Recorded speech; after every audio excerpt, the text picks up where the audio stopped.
제가 지난 주일 오후부터 이렇게 목감기가 들어와가지고 좀 목이 조금 사용하기가 불편합니다. 그래서 또 2부 예배도 있고 그래서 조용조용하게 이렇게 말씀을 드리기를 원합니다. 제게 이제 이 고난주간에 너 큰 소리 내지 마라 그렇게 말씀하시는 거 아닌가 그런 생각도 좀 들고요. 오늘은 종려주일이고 또 다음 주일은 부활절입니다. 그리고 이 종려주일과 부활주일 사이에 중간에 있는 이 한 주간을 고난주간으로 지킵니다. 그런데 오늘 새벽에 가만히 생각해 보니까 고난주간이 시작되기 전에 시작되는 날이죠. 오늘부터 고난주간이 시작되는 날인데 이렇게 그 첫 시작의 날에 종려주일을 우리 교회가 역사 가운데 종려주일로 지키게 된 이것 하나님께 너무 감사한 생각이 들었어요.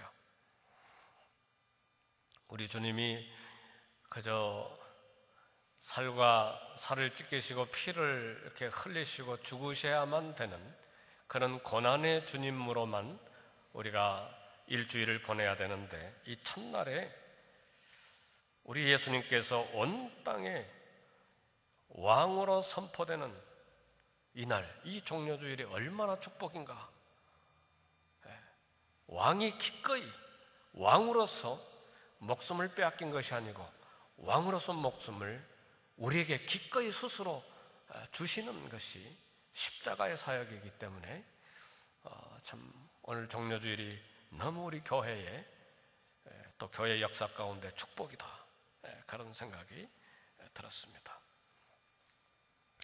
오늘 주일을 종려주일로 부르는 것은 예수님께서 나귀를 타시고 예루살렘에 입성하실 때 큰 무리들이 손에 종려나무 가지를 들고 호산나를 불렀기 때문에 이제 종려주일이라 그렇게 부릅니다. 성지 예루살렘, 이스라엘에 있는 예루살렘에서는 지금 오늘 이 종려주일 아침에 많은 성도들이 이 감람산 근처에 있는 베다니와 벳바게라고 하는 마을인데 벳바게에서 우리 주님이 이제 예루살렘 입성을 시작했기 때문에 벳바게에서 많은 성도들이 모여서 종려나무 가지를 가지고, 종려나무가 여러분 그림에서 보셨는지 모르겠습니다. 대추야자입니다. 대추야자. 이 종려나무를 가지를 들고 호산나를 부르면서 예루살렘에 들어가면서 예수님께서 입성하신 날을 기념하는 행사를 이 예루살렘에서도 이 종려주일날 갖습니다. 종려주일은 어떤 날입니까? 우리 예수님을 왕으로 영접하고 존귀하게 하며 예수님을 왕으로 높이는 날입니다. 그래서 우리는 이 종려주일에 어떻게 예수님을 왕으로 영접하며 존귀하게 높일 수 있는가를 이 시간 몇 가지 생각하겠습니다. 첫 번째, 순종함으로 예수님을 왕으로 영접하는 날입니다. 예수님께서 벳바게에 이르렀을 때 두 제자를 맞은편 마을로 보내시면서 나귀 새끼를 가지고 오라고 명령하셨습니다. 이때 제자들이 즉시 그 명령에 따라서 마을에 가서 나귀를 가지고 왔습니다. 제자들이 우리 예수님의 명령에 순종함으로 이 종려주일은 시작이 됐습니다. 왕이 명령한 것입니다. 왕의 명령은 거역할 수 없는 것입니다. 우리가 예수님을 왕으로 영접하려면 주님의 명령에 순종해야 합니다. 주님께 순종하는 자만이 예수님을 왕으로 모실 수 있고 예수님을 주님이라 이렇게 고백할 수가 있습니다. 왕이신 예수님은 순종하는 자를 통해서 일하십니다. 제자들은 주님의 명령에 순종함으로 이 종려주일에 예수님을 높이며 존귀하게 했습니다. 두 번째는 즐거이 바침으로 예수님을 왕으로 영접했습니다. 두 명의 제자들이 마을에 가서 나귀를 풀어오려고 할 때에 주인이 뭘 어디다 쓰려고 나귀를 포느냐 그럴 때 제자들이 예수님의 시키시는 말씀대로 주가 쓰시겠다 하라. 그 말 듣자마자 나귀 주인은 즉시 즐거운 마음으로 나귀를 주님께 드렸습니다. 그리고 제자들은 얼른 자기들의 겉옷을 벗어서 나귀 등에다가 덮었습니다. 그리고 수많은 대부분 무리들은 자기들의 겉옷을 벗어서 길에 펼쳤습니다. 이것이 왕을 영접하는 예의입니다. 예수님을 왕으로 높이기 위해서 우리 예수님이 쓸 것을 즐겁게 바쳤는데 이 첫 종려주일에 모두들 즐거운 마음으로 나귀를 바치고 옷을 바치고 종려나무 가지를 바쳐서 주님을 왕으로 영접했습니다.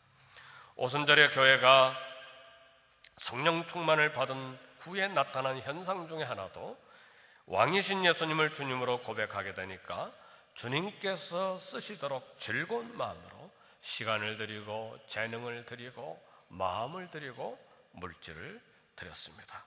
초대교회 때만 그런 것이 아니고 교회 역사를 보면 언제든지 교회가 은혜를 받아 주님을 왕으로 영접할 때는 이와 같은 현상들이 일어났습니다.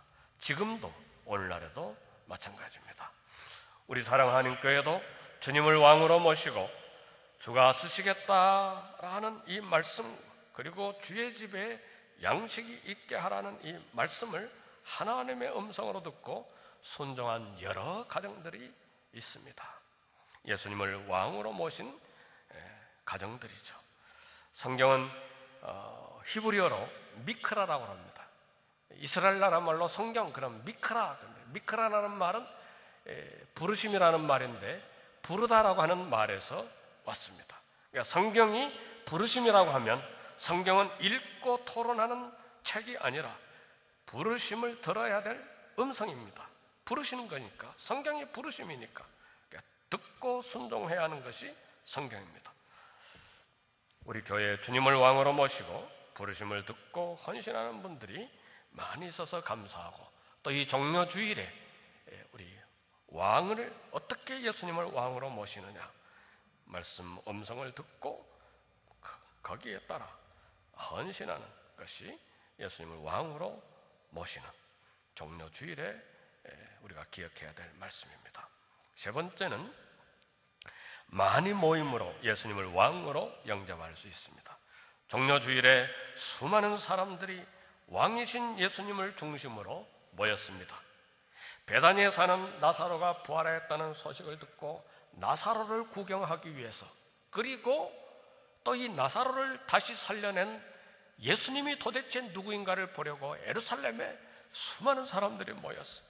그리고 갈릴리 유월절 절기를 지키려고 올라왔던 이 갈릴리뿐만 아니라 인근의 모든 도시들과 먼 곳 가까운 곳에서 모인 이 무리들이, 유세비우스라고 하는 이스라엘 역사학자의 이야기를 들으면 이때 모인 무리들이 거의 200만 명이나 될 정도로 어마어마하게 모여들었습니다.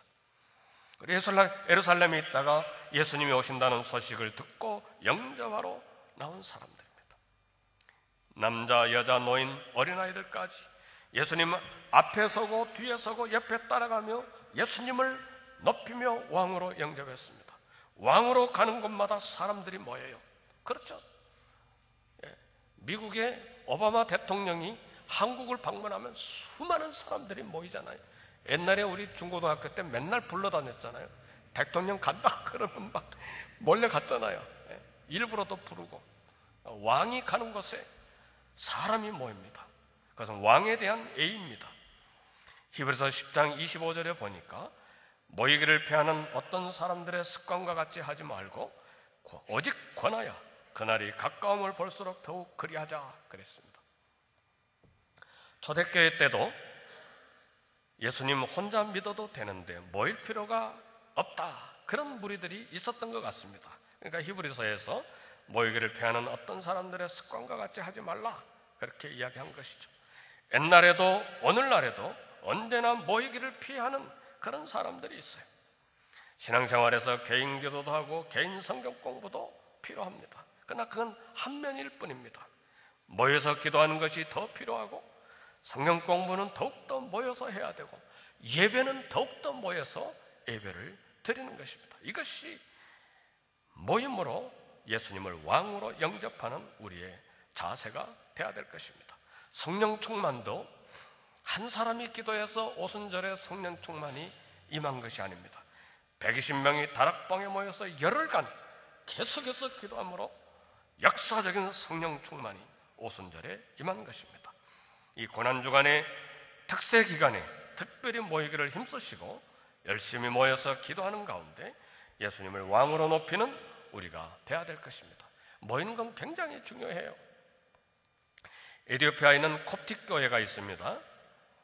초대교회 빌리비 전도에서 이 에티오피아에 있는 이 콥틱 교회 거의 2000년의 역사가 되는데, 서북부 아프리카에서 교류 없이 오랫동안 고립되어 있었습니다. 그 결과 오늘날 이 교회가 쇠약해져서 존재조차 희미하게 됐어요. 그러니까 교제가 없이 고립되어 있으면 교회도 이렇게 쇠약해지는 것입니다. 첫 종려주일인 이날에 수많은 사람들이 모임으로 왕이신 예수님을 영접하고 높여 들었습니다. 찬송과 기도로 예수님을 왕으로 영접하는 것이 참 종려주일에 했던 일입니다. 많은 무리들이 예수님을 왕으로 영접하면서 한 일은 호산나 찬송을 불렀습니다. 모인 남녀노소 모두가 호산나 찬송을 불렀습니다. 이사야 43장 21절 말씀 보니까 이 백성은 내가 나를 위하여 지었나니 나를 찬송하게 하려 함이라 그랬습니다. 찬송은 우리 성도들의 특권이고 축복이고 하늘나라의 축복을 미리 맛보는 것입니다. 구원받은 성도들이 천국에서 항상 해야 될 일은 이 찬송을 부르는 일입니다. 오늘 본문 21장 9절에 보니까 호산나 다윗의 자손이여 찬송하리로다 그랬습니다. 다윗의 자손이라는 말은 메시아라고 하는 말이기도 하지만 왕이라는 말이기도 합니다. 첫 종려주일에 모인 수많은 사람들이 찬송하고 예수님이 왕이 되시고 메시아 되신 것을 선포했습니다. 예수님이 나의 왕, 나의 가정의 왕, 세계 열방 나라의 왕인 것을 선포해야 합니다.